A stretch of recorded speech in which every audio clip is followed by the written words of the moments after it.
जे महिला आयोगाच्या अध्यक्ष रुपाली चाकणकर यांच्या विरोधामध्ये पक्षामधलाच एक गट काहीसा नाराज झालेला आहे।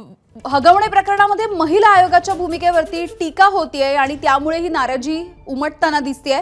राष्ट्रवादीच्या एका गटाकडून चाकणकरांची अजित पवार यांच्याकडे तक्रार सुद्धा करण्यात आली आहे।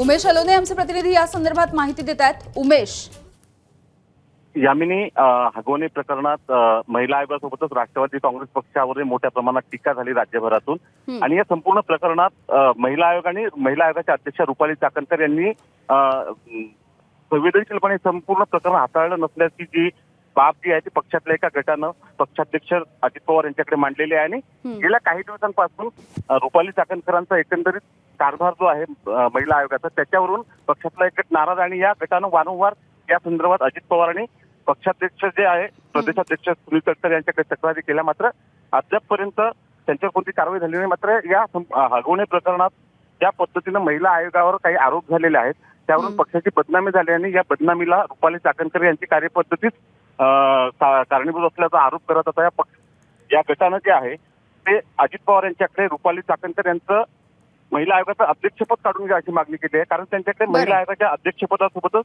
पक्षाच्या महिला आघाडीचं प्रदेशाध्यक्षपद आहे, त्यामुळे त्यांना एकाच पदावर ठेवा आणि पक्षाची जी बदनामी होत आहे त्यांच्या कार्यपद्धतीवरून त्यामुळे त्यांच्यावर ही कारवाई करण्याची मागणी जी आहे ते पक्षातला नाराज गट जो आहे तो अजित पवार यांच्याकडे करत आहे आणि काल या संदर्भात अजित पवारांशी या गटाचं बोलणंही झालेलं आहे। बरं, धन्यवाद उमेश माहितीसाठी।